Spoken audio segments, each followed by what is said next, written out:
Alright, end of the year, so that means the traditional top 10 movies of 2016 list. Of course, I did not see everything, but I did see most of what I really wanted to, so I feel pretty secure in this list as far as my tastes tend to go. Now, a lot of these I don't have individual reviews for because I haven't always had the time or the energy to do them as I've seen these movies. Let's not waste time, get right into it. Number 10, Deadpool.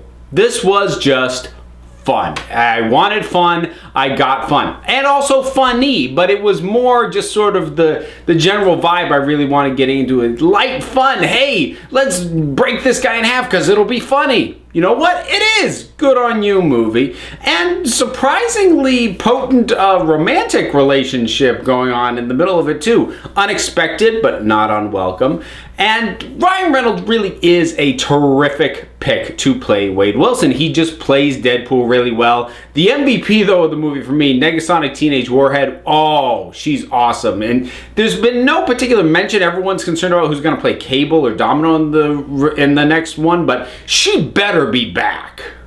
Number 9, 10 Cloverfield Lane. This movie kind of came out of nowhere. We didn't know it was a Cloverfield movie. The trailer came out and it was like, what? And then we saw it and it's good. It's tight, it's claustrophobic. And John Goodman, oh man, John Goodman.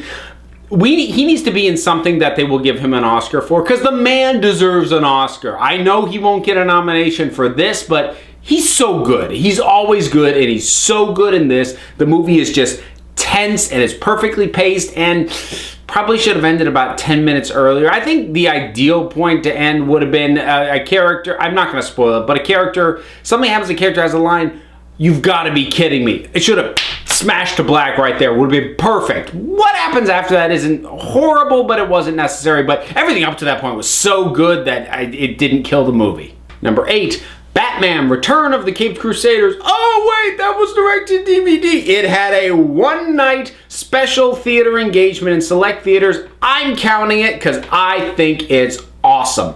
This is just fun. It is a perfect recreation of that 60s TV show, not just in terms of bringing back the voices and having people do impersonations for the actors who are no longer with us, but just the feel of it, the vibe of it, and taking that whole thing and being true to it, but taking it to an extreme that they could never do in the TV show because the TV show didn't have a budget to have all of these characters in it once and to do the kinds of stunts these things do, but it still stays completely great. And this feels like a story that absolutely that show would have done if it had the budget to do it. It's wonderful, it's hilarious, it's joyful, it's great. Number 7, Doctor Strange. I was expecting to like this movie. I was not expecting to like it as much as I did, especially knowing it was going to be an origin and figuring it was going to stick to the Marvel movie origin template, and it does. But I think it might actually be the best movie that they've done that is built into that template. Benedict Cumberbatch is terrific. The magic is really cool visualized, and there's just some really inventive ways that it's used. Supporting cast is great. I love Tilda Swinton, Chiwetel Ejiofor. I know people are saying that Mads Mikkelsen was wasted. I actually really like Caecilius as a villain. I mean, there could have been more to him, I will grant that, but I still thought he worked really well. The resolution for the final conflict at the end was fantastic. Again, it's fairly predictable in terms of fitting that origin movie's template, but it's so good. They've really refined that. Now, I don't ever need another origin movie from Marvel again. I feel like this is as good as it's ever gonna get. Let's not do any more like that. Number 6, Rogue One, the most recent movie that I've seen that is making this list, and this was exactly what I wanted out of it, because what I wanted was a movie that was steeped in Star Wars in terms of the tech and the world and the aliens, and was identifiable as Star Wars through those elements, but was going to have a completely different feel. And this has a completely different feel. This is the Dirty Dozen. This is the people who fight in a war who are not going to get medals at the end because nobody wants to acknowledge the kind of stuff that they had to do. I love all the Easter eggs. I personally thought that the CGI creation of characters like Tarkin was fine. Was it flawless? No, but I thought it worked really well. And some highlights, K2SO was wonderful. And that Vader at the end, ha ha ha ha, yes. Number 5, Moana. Now, this one is kind of interesting because in a lot of ways, this is Disney's standard princess template. I mean, really the only thing missing from the standard princess template is a romantic interest. And actually, I'm really glad that got chucked. But even just going back to that and just drenching it in this mythology and this culture that honestly doesn't really get a ton of recognition in terms of mainstream films, not with a lot of respect at any rate. And that is enough to take those elements, stick it on this template that Disney know works, and stick in some great songs, and this just clicks. It just works. And particularly stuff that happens at the end, the way that the villain is handled and the way that resolves is really, really good and really wonderful. And the voice work is great. It's fun. It's energetic. It's hilarious at points. Man, it really does nail that longing that you want to get out of a good princess character. This is just, it's just good. Number 4, Arrival. This was one, it was not on my radar at all. This was so good. Now, this is a movie you really need to know what you're getting in for. I don't mean in terms of knowing the plot, but I mean knowing the pacing, because it's very deliberately paced. I hesitate to call it slow because slow implies that not much happens. There's plenty of stuff going on, but it's not intensive stuff because this is a movie about communication. It's about us and this alien race trying to learn how to communicate with each other.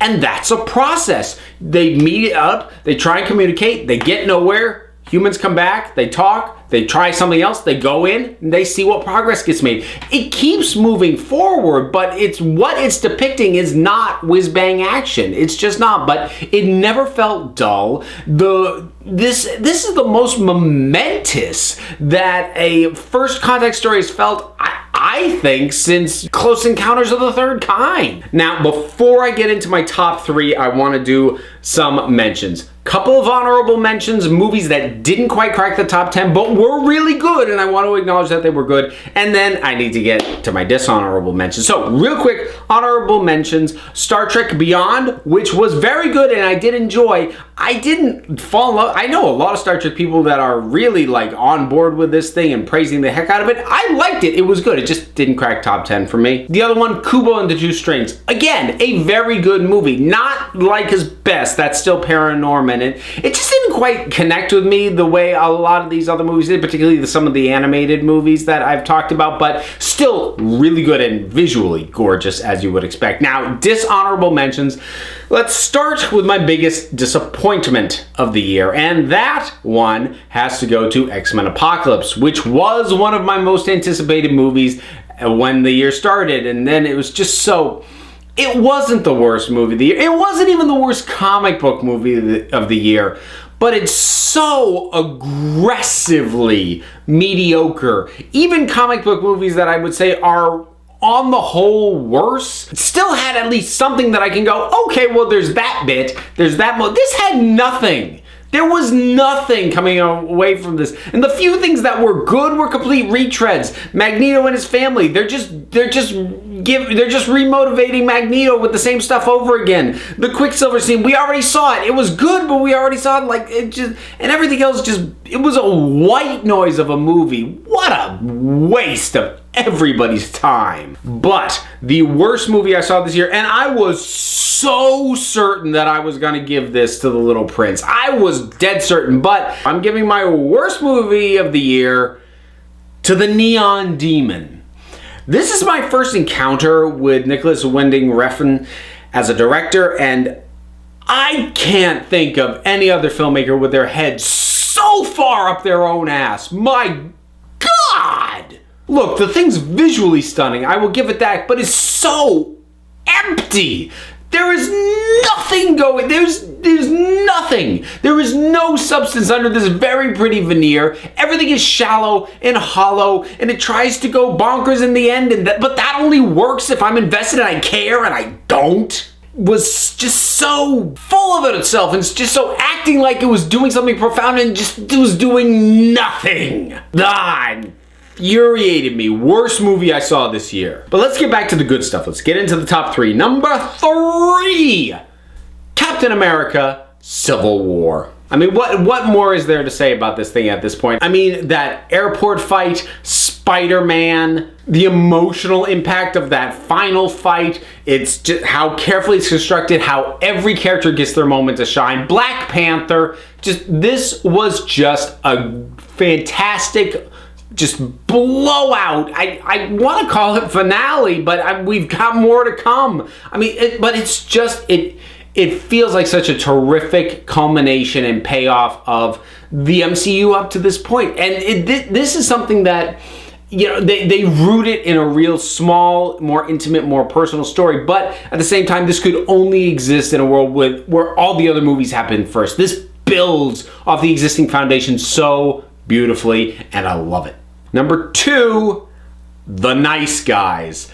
Oh, this was so much fun. Now, if you know Shane Black's work as a writer-director, if you saw Kiss Kiss Bang Bang, The Nice Guys is to Kiss Kiss Bang Bang as Snatch was to Lock, Stock, and Two Smoking Barrels. It's basically the same movie as something the director did before, but it's refined. The rough edges are taken off and it's just fires on all cylinders. Ryan Gosling is hilarious in this thing, and I normally don't care too much for him, but he's so good and so funny, and Russell Crowe is great, and it just keeps moving. And unlike Kiss Kiss Bang Bang, I actually understood the plot, but the daughter character was great. The world was wonderfully sleazy, and yet you still kind of wanted to keep in it and find out more about what was going on. And this was just terrific, bonkers, fun. It's so funny. I laughed so hard in this movie, and I cannot recommend it highly enough.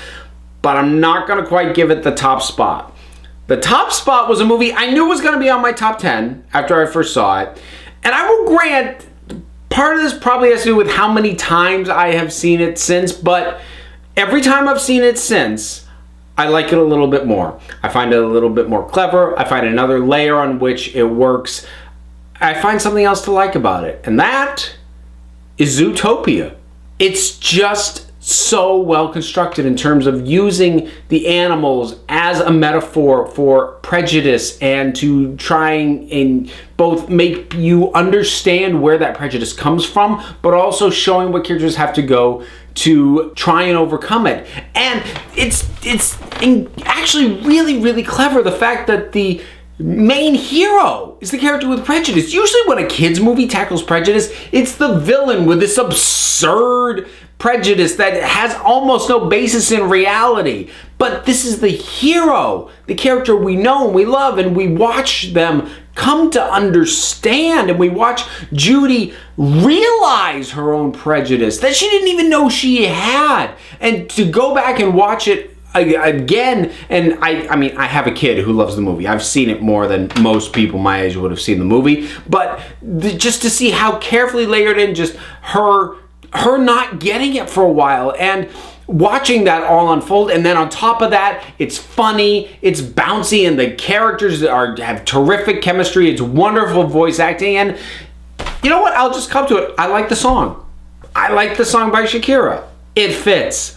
Sue me. So there you go. That is my list, top 10 of 2016. Can't imagine it's the same as anybody else's, because how many other people besides me are going to put Zootopia in their number 1? But in any case, what were your thoughts on this year at the movies? There were a lot of things that hit big. There were a lot of things that disappointed. What is your top 10? Or if you just want to give a top 3 or a top 1 or whatever you want to say, drop something down in the comments. Let's talk about it. Don't forget to like, subscribe, check me out on Twitter at Council of Geeks. Give a listen to the Council of Geeks podcast, available on iTunes and Stitcher. And until next time, this council is adjourned.